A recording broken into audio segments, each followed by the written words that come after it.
Jetzt reicht's mir aber. Das ist definitiv genug. Hallo und herzlich willkommen zum 125. City Update auf dem Kanal Kasi Brickborn. Wir werden uns heute in diesem Bereich aufhalten. Das heißt, ich werde ein bisschen Gleise machen, gucken, wie das mit dem Gelände hier weiter verläuft, Unterkonstruktion machen. Denn der Berg soll ja letztendlich über diese Schiene gehen. Das heißt, ich fange erstmal ein bisschen mit Gleisbau an. Ja, ich habe vom Dietmar vom Kanal Steinezeit, könnt ihr ja gerne auch mal schauen, diesen Unterbau bekommen für meine Schienen, zumindest was die Kurven angeht. Und das ist natürlich für mich eine tolle Erleichterung. Das heißt, die Kurven sind relativ schnell fertig geklickt. Und ja, das ist natürlich eine feine Sache. Bei den Geraden muss ich natürlich aus meinem Fundus arbeiten, aber das ist überhaupt kein Problem. Was viel schwieriger wird, ist hier, denn wir müssen hier ein bisschen Gefälle einbauen, wie ihr seht. Denn hier drunter müssen die Kabel unter den Schienen verschwinden. Das heißt, wir müssen mindestens 2 Bricks hoch sein und dann immer weniger werden, und zwar eine Plate pro Schiene. Maximal. Ja, das ist erstmal das Ziel. Aber das kriegen wir bis hier vorne auf jeden Fall spielend hin. Ich würde sagen, ich fange an, mache jetzt erstmal hier den Unterbau drunter, weil ich schon mal ein bisschen die Schwellen und so weiter. Und dann sehen wir uns gleich wieder.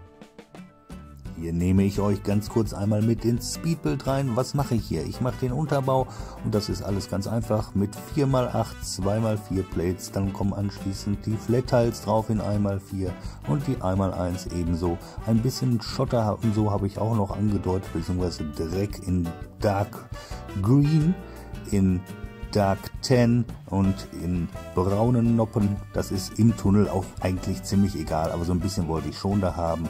Ja, und so sieht die ganze Geschichte von unten aus. Da ist jetzt einiges zu klemmen. Mit den Kurven muss ich ja auch noch weitermachen, diesen ganzen Strang. Also da ist noch einiges zu tun. Ich klemme und dann anschließend, als ich fertig war, habe ich natürlich sofort alles auch zusammengesteckt. Hier hinten in diesem Bereich auch. Und da muss ich auch aufpassen wegen der Kabel. Das mit dem Gefälle machen wir auf jeden Fall gleich.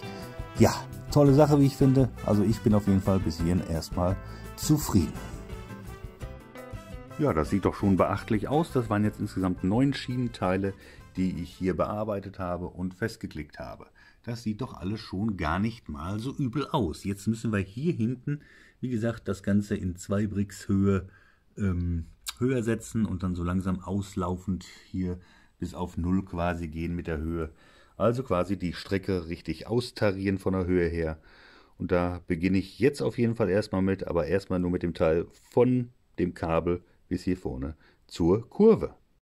Und bevor ich es vergesse, natürlich war es dazu auch notwendig, hier an dieser Stelle eine neue Baseplate einzusetzen, damit wir hier vernünftigen Untergrund haben. Und schon wieder muss ich mich eigentlich beim Dietmar bedanken. Das ist einfach sagenhaft. Er hat mir wirklich eine 9-Volt-Schiene zukommen lassen, die er selbst gelötet hat mit einem Anschluss für den 9-Volt-Trafo. Und ich sage einfach nur vielen lieben Dank, Dietmar. Das ist einfach unglaublich. Das ist, ja, mir fehlen einfach da die Worte für. Wir schließen das Ganze jetzt einmal an und testen das Ganze mit meiner großen Dampflok. Wie gesagt, das Gefälle, was ich jetzt drin habe, ist nicht viel. Ich sag mal, von da drüben, wo die Kabel durchgehen, bis hier vorhin ist es nur ein Brick Unterschied. Aber auch das muss getestet werden. Das machen wir jetzt mal einmal in der kleinsten Fahrstufe einmal. Und selbst da fährt er ohne Probleme hoch auf der... Ja, ganz hervorragend. Mir gefällt das gut. Einmal in die andere Richtung.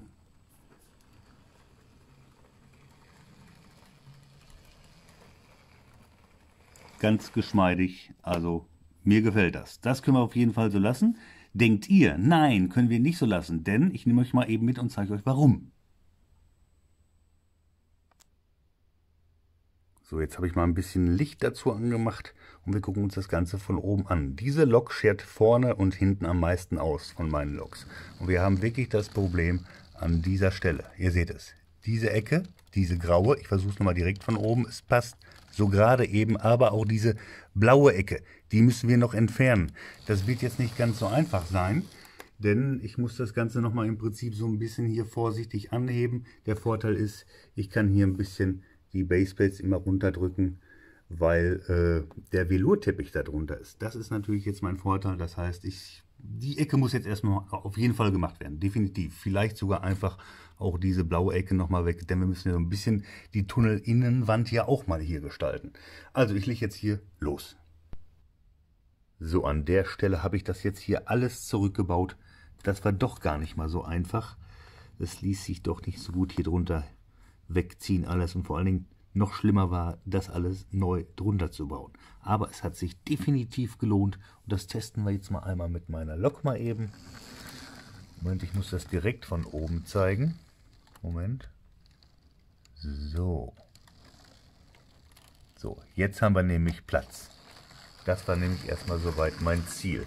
So, jetzt habe ich noch eine Frage an euch, da das ja das Tunnelinnere hier sein wird. Ich habe jetzt mal einfach Baseplates 16×16 hochgestellt, die miteinander verbunden. Für mich würde es reichen, aber schreibt es mir gerne in die Kommentare. Ich meine, direkt wo die Tunnelausfahrt sein wird, ich weiß nicht, hier ungefähr wenigstens, werde ich natürlich mit Steinen richtig eine Wand ziehen. Das ist ganz klar. Aber an der Stelle, das würde mich echt mal interessieren. Würdet ihr darauf Wert legen oder soll ich die Stützen doch einfach nur lassen? Finde ich aber auch doof.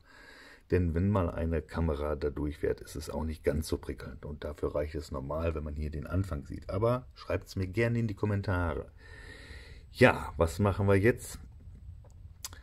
Jetzt machen wir, glaube ich, hier erstmal weiter. Wie gesagt, dass wir hier diesen Hang hier weiter ein bisschen runterziehen. Zumindest ganz grob mit dem Unterbau, damit man so ein bisschen schon mal was erkennen kann. Dazu muss ich natürlich auch hier wieder eine weitere Baseplate einfügen. Jetzt reicht's mir aber. Das ist definitiv genug. Ich zeige es euch mal soweit hier. Ich habe hier wirklich schon wieder ganz viel Unterbau gemacht. Man kann da schon gar nicht mehr richtig reinschauen. Aber es ist natürlich wie immer stabil. Das ist richtig klasse. Und ja, hier drum alles fertig gemacht, sodass wir die nächste Lage im Prinzip hier auch wieder dann draufsetzen können. Aber nicht heute, das ist definitiv genug. Hier hinten bin ich nochmal richtig beigegangen, habe hier komplett neu modelliert. Ja, ein kleines Loch muss noch zugemacht werden, aber das mit dem Zug passt auf jeden Fall. Ich zeige euch das mal von oben. Da können wir jetzt, na, ich muss es richtig von oben zeigen. So, da kommen wir spielend dran vorbei. Das ist überhaupt kein Problem mehr. Wie gesagt, das ist der Zug, der am meisten ausschert. Von daher passen die anderen alle spielend dadurch. Ja, ich glaube, das reicht definitiv für heute. Mehr mache ich heute nicht. Es reicht. Und jetzt machen wir weiter mit den Zugfahrten und danach sage ich euch, wie es im nächsten Video weitergeht.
Wenn euch das alles gefallen hat, dann lasst doch gern ein Like und ein Abo da. Verfasst einen netten Kommentar. Ja, die lese ich immer so gerne. Und aktiviert das Glöckchen. Dann verpasst ihr auch nicht, wie es im nächsten Video weitergeht. Und ihr seht schon, hier ist natürlich noch einiges zu tun. Wir bocken auf jeden Fall in der nächsten Runde wieder ein bisschen auf. Werden hier zwischen, Moment, Zug einmal kurz weg. hier zwischen noch ein bisschen was bearbeiten. Da müssen wir überall hier noch mit Dark Blue Gray erstmal alles so ein bisschen verzaubern und dann sehen wir einfach erstmal weiter.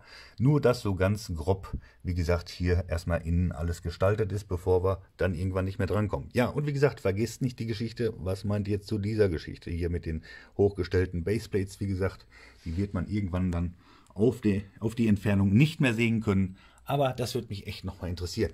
Also, bis dahin. Tschüss!